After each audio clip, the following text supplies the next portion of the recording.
Walter Ray Williams Jr. shooting a big 248 with 9 strikes, defeating Snell, who shot a 211. And all the way, Walter Ray, hello from Okinawa, Japan, a Japan Cup winner. That's right. And this young lady, Jill Bush, lived in Japan, speaks Japanese fluently, and it happens to be the promotion supervisor of Splitfire Sparkplugs, our sponsor. And now it's like Ali and Frazier, but first, what happened during the week?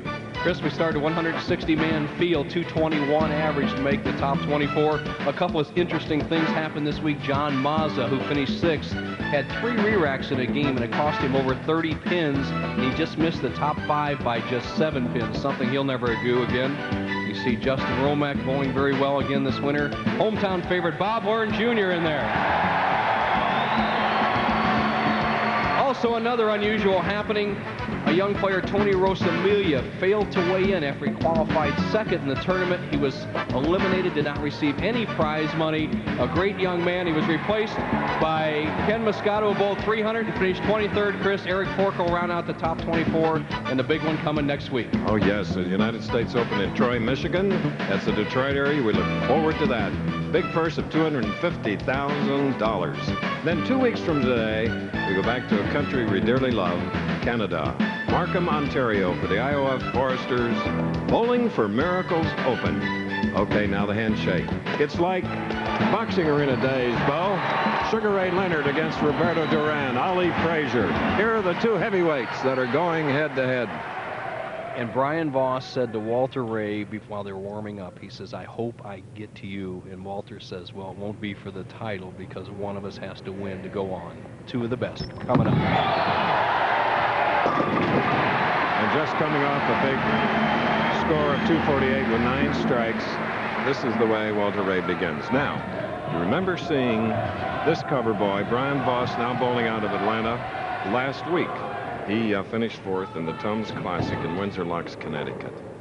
This is another champion 13 times.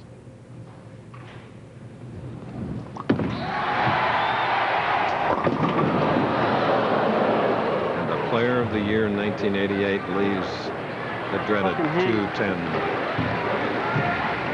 All right, he's a little perturbed with himself, but this is a style you can live with. Brian Voss trying to be protective. He didn't want to go high. He watched the other players going high. Here's a low-maintenance swing, perfect game. I mean, just right at the line. And actually throws the ball very well. He just played too far in. He leaves himself a split. Bounced it at the line, Bo, and there is an open frame for Brian Voss.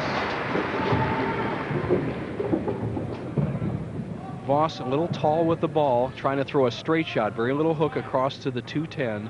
Miscalculates the amount of oil in the center of the lane and pulls it just left of the 2-pin. Doesn't quite get the 10. As you see, he qualified through 42 games, qualified in the number 2 position. He's opened the match with a split. Look at that comeback. The technician goes into the PBA Hall of Fame April 18th. Brian Voss. See the perspective of Walter Ray. He's going to be around the 2nd arrow with his shot. He's going to try to roll right in this zone, almost straight up.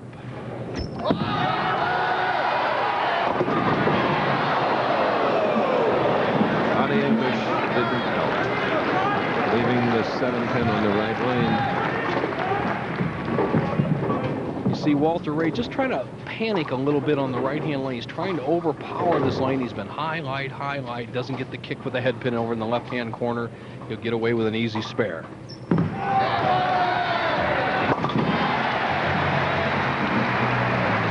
Chris, I had the luxury of going with these 2 young men back-to-back years on 20-city tours. I took Walter Ray on the same 20-city tour.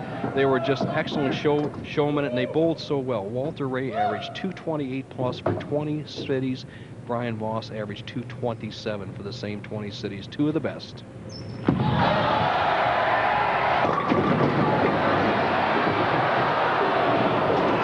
Pegging Walter Ray at the line for the 10 to topple. Walter Ray Jr. using a reactive resin ball, and it's becoming very seriously sensitive to the dry part of the lane. The outside 12 boards for the right-handers are very dry, and his ball touches that zone and it's jumping.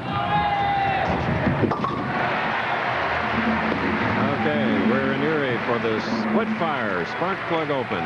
This is a city that has produced athletes like this. Karen Kadavi, great figure skater. Fred Blitnikoff. Mark Stefanowski, the center for the Dallas Cowboys. Mike McCoy, Notre Dame All-American, played with Green Bay. That's right. This is Erie.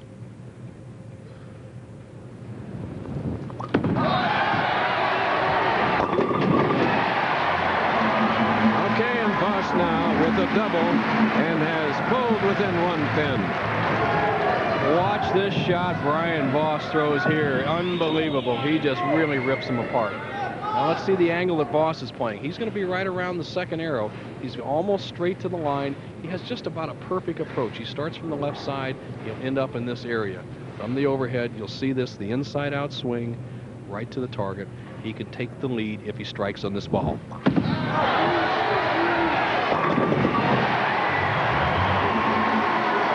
A stage-like setting here in Erie, almost running it out. When the visitors go to the Erie Art Museum, they've been delighted by a locally born artist named Lisa Lichtenfels. The Avalon Restaurant, permanent installation on display since 1984. Life at the Avalon, a now defunct downtown diner, is depicted using 21 soft sculptor figures. Oh, how I miss the diners, Bo.